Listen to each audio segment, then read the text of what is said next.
They're having me talk about her starting over. And that's really the only way I can describe it. They're basically having me talk about her feeling insecure because of her age and where she's at. And there's something with this, as odd as this sounds. It's not about career.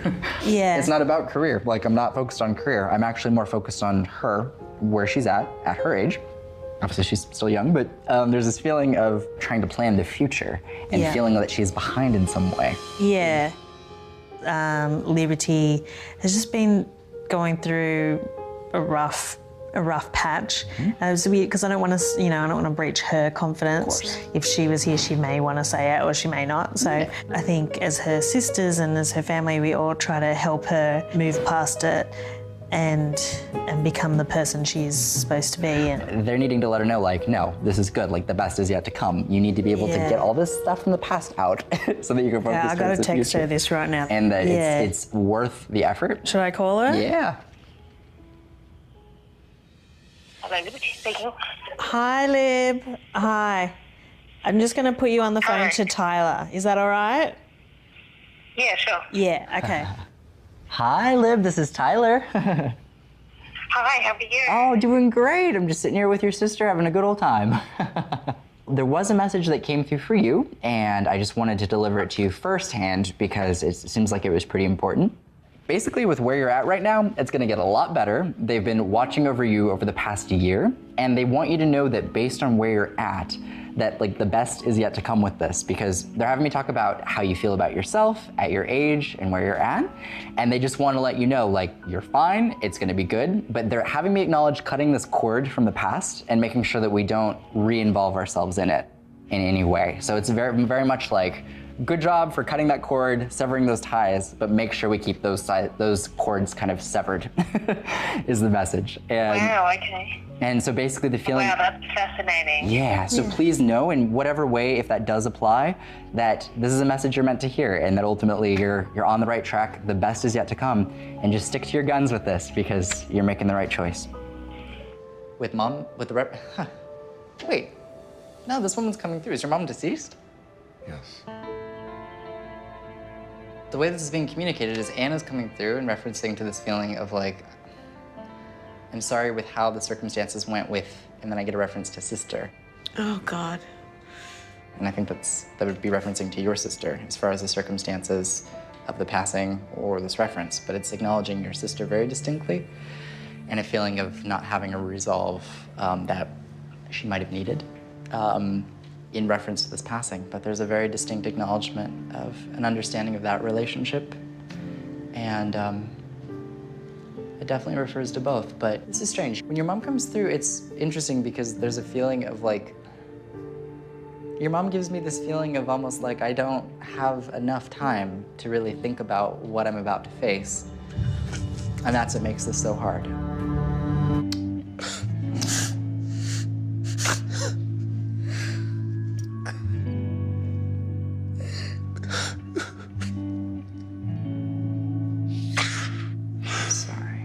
I want you to know that when she comes through, the connection that she has to you on the other side is so close. And no matter what time wasn't able to be spent in the physical world, she comes through so connected to you and in such a young, lively, kind of beautiful, beautiful, beautiful way. And that's how she wanted to be remembered.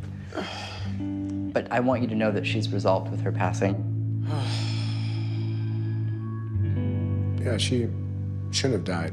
Died too early. Infection after a procedure. We're not happy the way the procedure went. And then she had a complication. Then he eventually succumbed to an infection in the hospital after 30 days. Wasn't ready to die. Zero. Didn't expect this to happen. She was afraid to have the surgery. Didn't expect this. She got rolled in the operating room. Was like, oh, it'll be no big deal. She'll be fine. And a complication happened in surgery. And then they came out and said, yeah, your mom may not make it. She's bleeding a lot. She's probably gonna die. Just like that. We almost passed out right there. What? And then the next 30, 31 days was an emotional roller coaster, and she died. Well, it still haunts us to this day.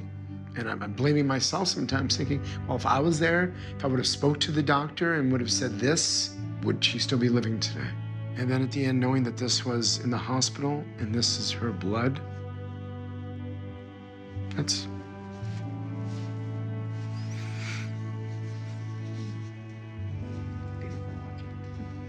So it's intense. You know, I miss my mom. The woman that's coming through is coming through on her end and saying that she's with the child. She's saying, I'm with the child, I'm with the child, I'm with the child. And the message that comes through from that side is like, this child's here and I just have to bring up the child. My grandma. I have this feeling, and I don't know if I'm making it up. Sure. Or if, once again, if it's wishful thinking, that my grandma, Amalia, to the point that my daughter was gonna be named Amelie in honor of Amalia. Right. And then we ended up calling her Sabella. And I keep saying, my grandma wants to tell me something, my grandma wants to tell me something. But I don't know if I'm making it up. And I know you mentioned that you have a little girl. The way it comes across is like, grandma is referencing the first baby being a miracle baby. She is a miracle baby. She was delivered through science, yeah. What's interesting is that I'm referencing to feeling like, I feel like there's more. I hope. There is. Yeah. There really is. Oh, And- good, because I'm old. No, not at all. Okay. But please know, like, So- the acknowledgement with I'm gonna this start is that crying this without works you to out. finish. I'm sorry. This works out. This works out. But she's placing you with another child. I love it. I'm referencing to at least two. Two. Oh, wow. And that's good. Oh, I hope. We really want it. And it's been so hard. It's been so hard. Even to conceive her Sure. was so hard, you know? So Right. it's a very sensitive topic for me because, you know, I think women my age, you know, that you have this incredible desire and to be able to not get what you really want when I'm healthy, I'm a good person, you know, and I Right. believe. It's like, Sure. it's devastating. So I'm relieved. Yeah. Good. Really great. Good. I'm glad that I was able to connect with my grandma and that she confirmed that, yeah, you're gonna be a mom again. Just relax, it's gonna happen. I have that soul with me. And I hope it happens. No, not hope, it's gonna happen because he told me it's gonna happen. So what I might do is I actually might open Yes. this and look at this and see if I can hold on to it and see if we get a reference. Wow. That's the A, Right. a little pendant that my grandma used and my mom gave to me. Wow. Nice. And it says A for Amalia. Right. That's her name. And it's the only thing, I don't even have a picture of my grandma. Wow. No, I don't have one. This is the only thing that I have that is from her. And when she passed away, I was young Sure. and immature, you know, and I didn't have this sense of family, Sure. of like just loving my grandma. And I don't remember ever like hugging my grandma with love, you know? Right. So I want her to know that I love her so much. Well, I no, love her so much. she knows that. And I think in her coming through and referencing to the family that you've now created for yourself. Yeah. And, you know, maybe the new addition that's going to be coming. I know. I feel like in her referencing to that, she knows now, very much so, just how I hope family-oriented you are Yeah. and that you've been able to create a family of your own. And she comes through and she knows about it and she's part of it. That's so great. But I'm so glad. she comes through with nothing but love and nothing but pride. Yeah. I have a woman coming through, having me talk about her heart. And this is very clear in the way that this comes through. She's very insistent to acknowledge, no matter how I died, I need them to know the heart. I need them to know the heart. And there's a feeling of having a susceptibility to a heart arrhythmia and also having a susceptibility just to a heart issue. But I can distinctly tell there are other aspects to this passing. People talking about this, discussing this heart thing, but it's something else. It's like, or I die of something else, people think I die of something else. And there's just an emphasis on basically saying, like, people don't know the full picture of how, to what extent this really affected me. But it's a weird way for it to get presented from someone to just randomly pop in.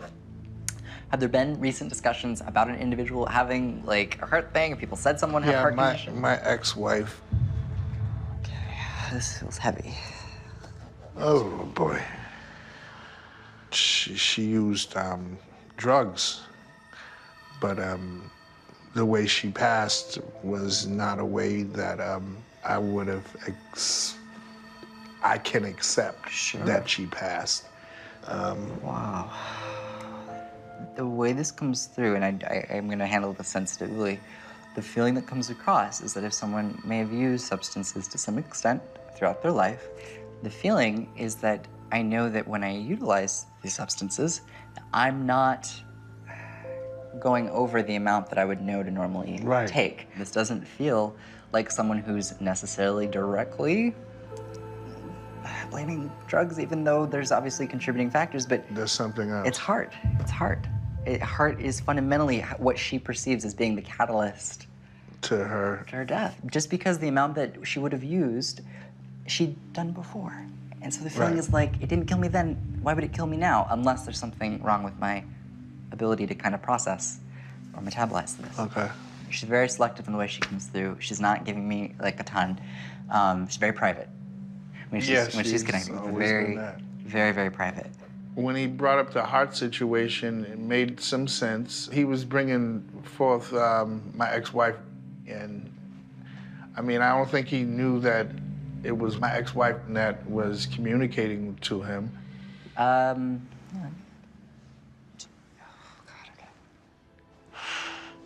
She's having me refer to a reference of remarriage. She's having me acknowledge a thumbs up, which references to getting married and being approving of the person we're with. And I feel like this would be her way of acknowledging this sense of happiness that you've been able to move on.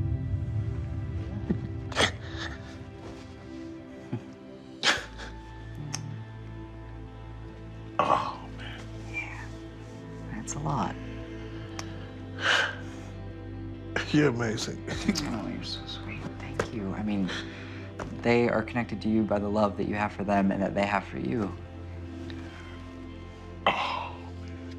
So I'm seeing a pair of glasses here, so I'm gonna hold on to those. Now I'm just gonna kind of have to navigate all of what's connecting. For sure, around you, there's a lady who acknowledges that she feels like she died kind of too soon.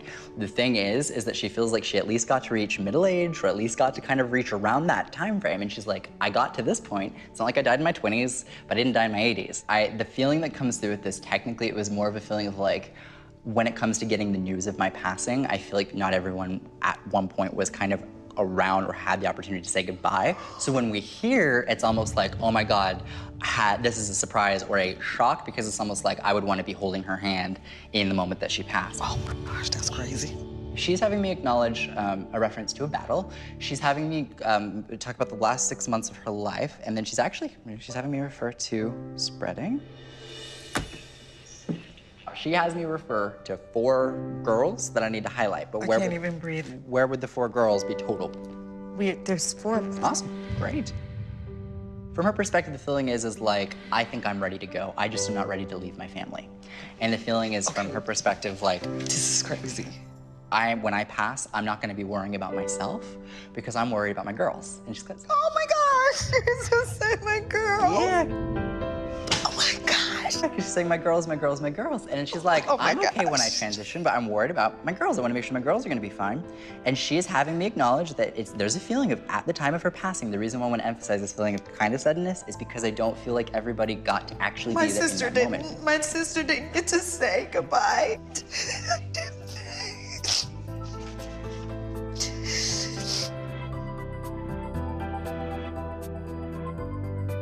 And so she just never got to say goodbye. Because she was away in college. Right. Sorry. Oh, all good. You said my girl. Yeah, that's how she views them. Yeah, so she just didn't get to say goodbye. And, right. And she didn't have that moment. That's what she used to say. That's my girls. And that's what Grandma said. She said that I can go, but I don't want to leave my girls.